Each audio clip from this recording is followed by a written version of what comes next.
Let's say from general right now, because also the UN report says over the past year, the IGAD and member states neighboring South Sudan, specifically Ethiopia, Kenya, Sudan, and Uganda, have not demonstrated full and consistent engagement in the peace process.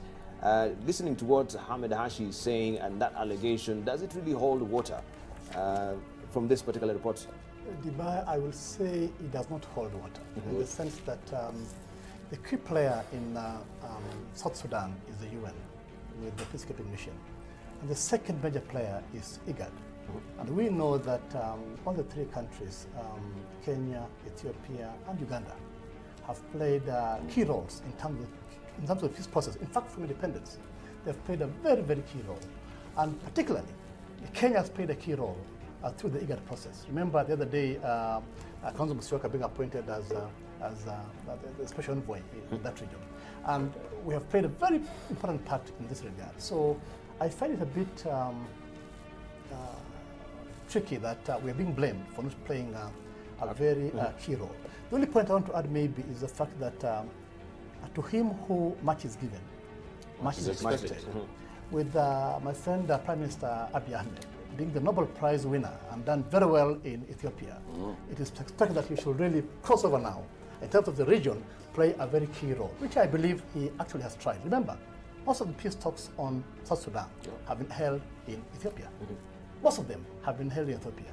In terms of crossing over to Somalia, the claim is that Ethiopia is using non-AMISOM forces, which again is tricky.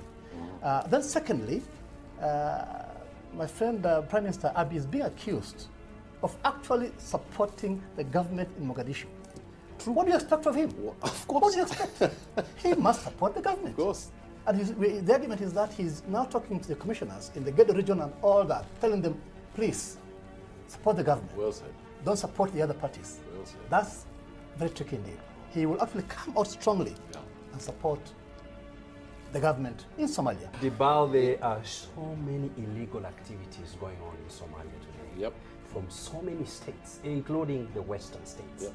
Now, I think Dr. Werunga would confirm this. There's a gentleman called Samora, General Samora. He left. At some point when he was serving with Meles and Desalegns' time, you would think that that general was the Governor General of Somalia. So the issue of interfering in Somalia did not just start the other day. It has always been there. And Dibal, Somalia and Ethiopia have always been at loggerheads for the longest time that I can remember.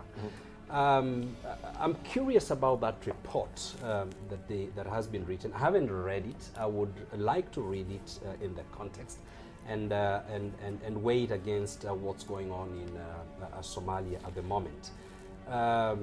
General said, to whom much is given, much is expected from Abiy.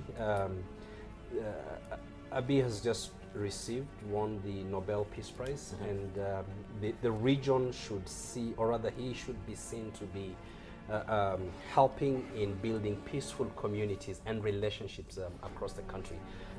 Anything to the contrary is going to soil his name in that particular honor. Now, there's always that temptation, Dibal, for heads of states, perhaps, like Abiy, who is facing serious challenges at home, to want to, or to be tempted to externalize some of the challenges that he's facing at home. And that in itself then, if that happens, is going to cause challenges in the region. I would like to read that report first before I make any substantive comment. Right. But I do know for a fact that in some cases, UN has actually done some reports that I take with a pinch of salt, including one that they wrote about our own Kenya Defense Forces in Somalia. Circumstances have changed, and let's face it, Ethiopia has been involved in Somalia for as long as you can remember. So the idea that it's non-interference, of course, doesn't hold water. I'll advise our friend there to just go and do a little bit of history. The most recent, in fact, I think Addis Ababa was the first country to actually go in, and who got rid of the Islamic Courts Union again? Exactly. They were literally in Mogadishu. Now, you know, Abiy Ahmed, I think he's essentially a good man. And perhaps part of the recognition for him winning the Nobel Peace Prize because of the effort he was trying to bring peace. And we would like to support him in that. But the danger that he may be running is the danger of Aung San Suu Kyi. You're being celebrated way too early, you know, before actually your accomplishments are measured, you know, properly. And perhaps his desire to do too much at the same time is leading him to make some mistakes. Now, we know, in principle, Kenya is in Kenya's national interest to have a stable government in Somalia, okay, that actually can enforce rule of law all over Somalia. The reality right now, it's not. So, in fact, it's not that Kenya is against Somalia. No. There's a philosophical difference with regard to what Mogadishu, for instance, looks at the entire Somalia. Now, the reality is this country is still fairly balkanized. Some federal states are not speaking the same language. So if I were Abiy, I will not just be saying, okay, I don't recognize anybody else, but, you know, because you have to approach a country based on its realities. And if you don't factor that in, all these other people are going to see, well, if you don't pay attention to us, Mogadishu is not here in Jubaland, Mogadishu is not here in Puntland, or Mogadishu is not here in Somaliland, what are we going to do? So you have to factor that in. Now, having said that, there's also another danger which Abiy Ahmed, I hope, is paying attention. And they are real restlessness within Somalia. Recently, or rather within Ethiopia, there was a referendum, Sidama region, you know. Chances are it may be a domino effect, and actually then other communities may start demanding for their own state.